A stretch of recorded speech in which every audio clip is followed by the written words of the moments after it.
Please make very welcome with your applause, Leanne Hughes. So it's November 28, 2003, and I'm in Melbourne. I'm in a room with a suitcase. I open it up and I pick up a green and gold lycra bodysuit. I put it on quickly and I'm ready. It's day one of the Davis Cup World Cup final. I'm not playing, I'm a spectator, but I'm there with my good mates, Angela and Lucinda. And we've flown down from Brisbane to Melbourne to my home away from home, the Greenhouse Backpackers on Flinders Lane. Now, I've been to this Backpackers for many years watching the Australian Open, but this year we've decided to upgrade. Usually I stay in like 10 bed dorms. This time, $10 a night extra can buy you a private room with a shared bathroom. So I've got the green and gold lycra bodysuit on. We walk over to Rod Laver Arena. Now, there's only one thing I love more than going to live sport, and that is getting dressed up to go to live sport. And I don't know if you've been to a Davis Cup final, but if you buy a ticket for it, you're in it for 3 days. You're in the same 3 seats. So I really feel sorry for the people that are around us. We get in on day one, we've got the green and gold on, we've got the sombreros, we start the cheering. At the end of the day, my voice is extremely hoarse, and it feels like day two just rolls around. We pick ourselves up, we get our new outfit on, we stroll in. It's amazing on day two, the reception that we get. We arrive pretty late for the game.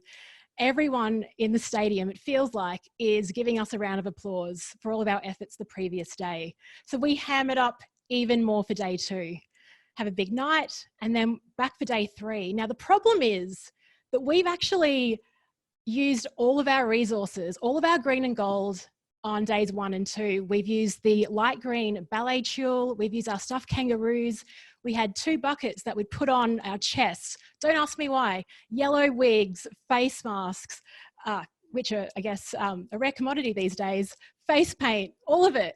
And so day 3, we're thinking, oh my goodness, we've set this expectation for the crowd. We're going to come in. It's the final day. We've got to lift Australia, but we don't have anything to wear. So we're in this backpackers thinking, oh, what's the option? And, we're lucky that they're in the CBD, and we start getting a bit creative.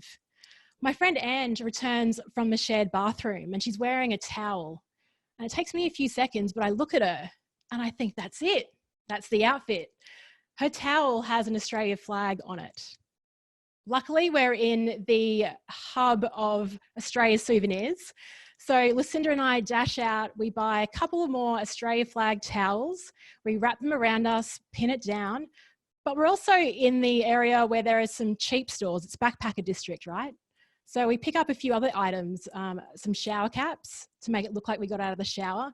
And Lucinda also throws some yellow rubber gloves in the basket. I've never asked her why, and we always had questions about the rubber gloves. We didn't have an answer for it. I think maybe just because it was yellow. So day 3, we arrive, and the response from the crowd at Rod Laver Arena, when we finally get in with our towels and our shower cap, is overwhelming. We get applause, standing ovation, and in fact, a couple of members from the Australian Fanatics come up to us and they invite us to sit down with them. Now, the Fanatics are an Australian cheer group. They travel around the world cheering on Australian teams. So we feel extremely honoured. We get our front row seat on the sideline watching the Davis Cup final. And I sort of think this is an unreal moment. My 2 closest mates. It's one of those days, it's a 40-degree in Melbourne, blue skies. You grab a beer, 15 seconds later, it's hot. It doesn't matter. We're watching this amazing game. I look over to the left, over to the baseline. It's the VIP section. And it's just basically a sea of suits. And I'm trying to find the celebrity. And there's one man that just keeps waving at us. And I think he likes our outfits. And it's the Prime Minister. It's John Howard. We get pretty excited. So we start off by giving him a bit of a wave. We're all a bit shy. Over the course of the day, we start building up momentum and we start going waving and even get Johnny raising the bar. So this guy with the big bushy eyebrows, 70-year-old Johnny Howard, is raising the bar. And it's quite funny because I've got a friend back in Brisbane and he met the Prime Minister at a cricket match.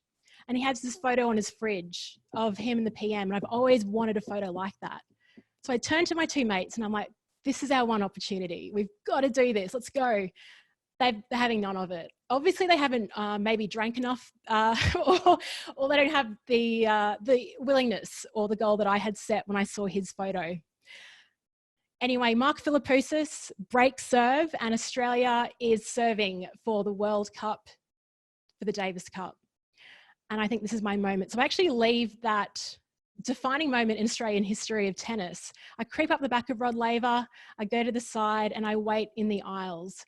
And I'm waiting for the roar of the crowd, because I know when that roar hits, the ushers will sort of move and I can make my move to the PM. It happens. Australia wins. My timing was right. I run down the stairs. And nothing in life really sets you up for this moment. You don't think what you'll do when you're sort of within arm's reach of the PM. Unfortunately, I wasn't in arm's reach though. He was in the center of the row. So I run down, the crowd's going nuts, and I just rely on what I do if I saw one of my other mates, and I yell out to the Prime Minister very respectfully, "Johnny! Johnny! Raise the bar." And it's amazing. It's like the Red Sea parts. Everyone, they can't believe the audacity, but it's quite funny. And I run over to Johnny and I want to give the guy a hug. It's such an amazing moment. Again, nothing sets you up for this moment. So I do what I just, what's right in the moment. And I shake his hand and I say, "Johnny, thank you so much for supporting Australian tennis." What?